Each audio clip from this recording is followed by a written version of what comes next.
That's him in the team. Cross team. They're looking to do big things. Lee will now pick up commentary from Murray Walker, the voice of Formula One in the world, and he's supported by Alan Jones. This has a Ford V8 engine. It's Vincenzo Sospiri, the Italian driver. Well, yes, Murray, it's good to see Lola back in Formula One. Of course, they've been highly successful over the years in IndyCar racing, Formula 3, Formula Ford, Formula 5000, you name it. Lola's just about built every formula that you can. And to see Eric Broadley back into Formula One is certainly welcome. You'll notice a lot of the cars are going out and doing one lap and then coming straight back into the pits. This is what they call their exploratory lap.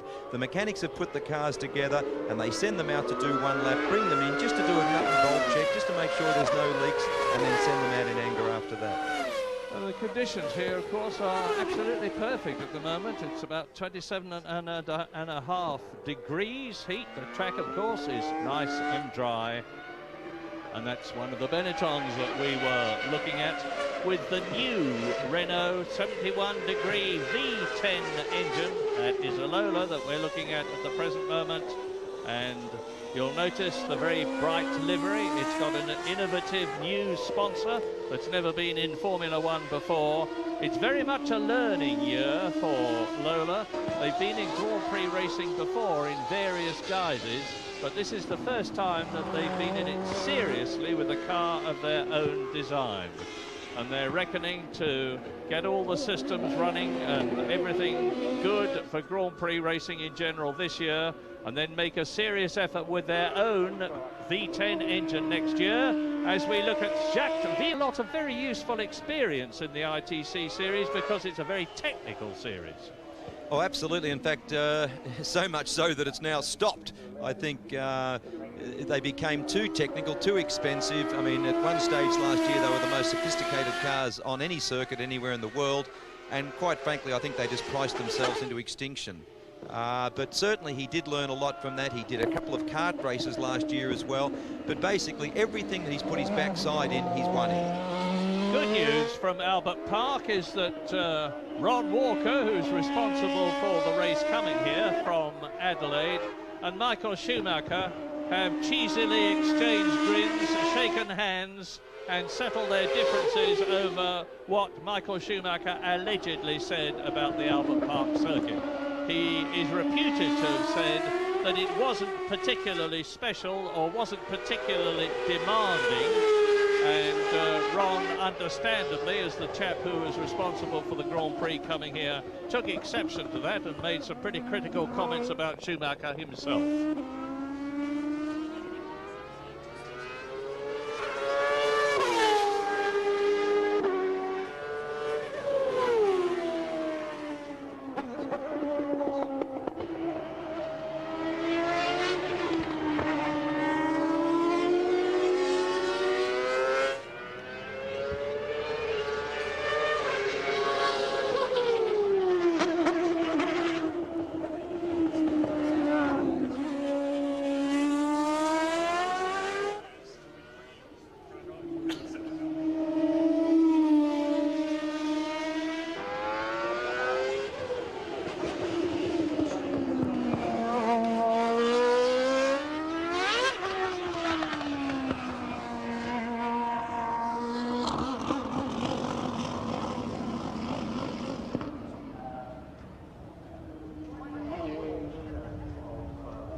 Eric Broadley is not a young man, and he's the man who's the head of Lola in Huntington. He's not a young man, and yes, at this stage in his life, he wants to get into Formula One, and it's a remarkable effort. They've got some good sponsorship in the past.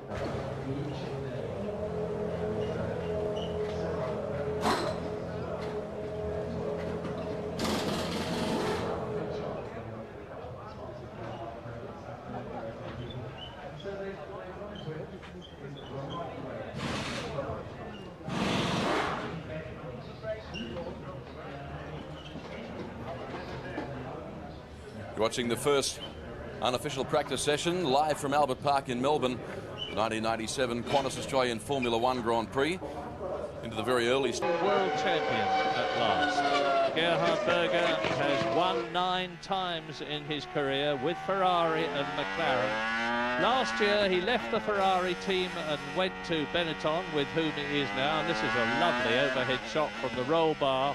Scheduled time for it to end initially. So we're going to be... And there's still 16 minutes remaining of that too. So the first session will end at around 16 after midday. Rosset, the Lola Ford team. A struggler, it's got to be said. Unveiling the new sponsorship of MasterCard, the MasterCard Lola team. And they only held their official team launch on the 20th of February, so they're a little bit behind the other teams, it's got to be said. A little bit behind, and Ricardo Rosset hasn't yet, and I guess it's still early stages, but he hasn't yet posted a reasonable time in this first unofficial practice session. There's David Coulthard. Sector by 1/10 of a second than he had been previously. This looks a very impressive lap, but he's lost time there as he moves around one of the Lolas, that driven by Vincenzo Sospiri, the newcomer to Grand Prix racing. Here, last half minute of the first 1 hour practicing session. And just watch the way a really quick man deals with the tail enders, as the Lola is passed by Sean Alesi. Now he's got the Sauber in front of him, and the checkered flag will be coming out any second now. Fastest of all, but only by 1/10 of a second faster than Michael Schumacher's Ferrari, with Jacques Villeneuve's Williams Renault third fastest, half a second off the pace. Ralf Schumacher, brilliant achievement this, fourth fastest in his first Grand Prix drive for the Jordan Peugeot team. His brother is second, he is fourth. Heinz-Harald Frentzen is fifth in the second Williams, and Olivier Panis 1.4 seconds off the pace in the Prost Mugen is sixth fastest. Then 7th, 8th, 9th and 10th, Fisichella, Jordan, Herbert, Sauber, Larini, Sauber, Eddie Irvine in the Ferrari. And to complete the top dozen, Gerhard Berger in the Benetton is 11th, and Jos Verstappen in the Tyrrell Ford has gone faster than his teammate Mika Salo.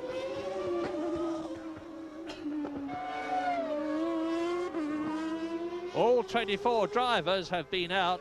David Coulthard has only done 2 laps in the McLaren Mercedes, 16 seconds off the pace, and probably a worried man because Mika Häkkinen's car had to be taken off the track after the practice had been stopped to allow it to be recovered, and it had a broken rear wheel bearing.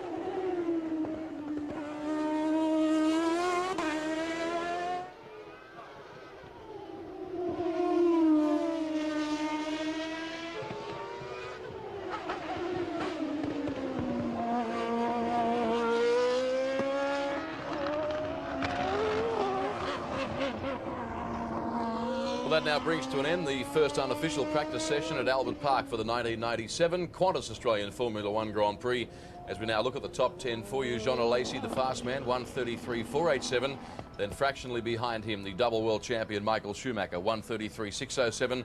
Then Villeneuve, the favourite for this weekend's race in many people's view. Then Ralf Schumacher, great performance by him. Frentzen, Panis, Fisichella. And so we go down through them. But a good performance, I thought, by Ralf Schumacher as well, to be the 4th fastest man with a 1:34.329. Gerhard Berger's got a fair bit of work to do, though. He's currently 11th in the Benetton. When you consider his teammate Alesi has set the fast time, it would suggest Berger's got a fair bit of improving to do. Verstappen, Mika Salo, Damon Hill was out running fairly quickly early on. He ended up in that session 14th fastest, but they've certainly got some problems, the Arrows Yamaha team. Katayama is the slowest driver at the end of that session in 23rd spot, and really you can't take any notice of that time.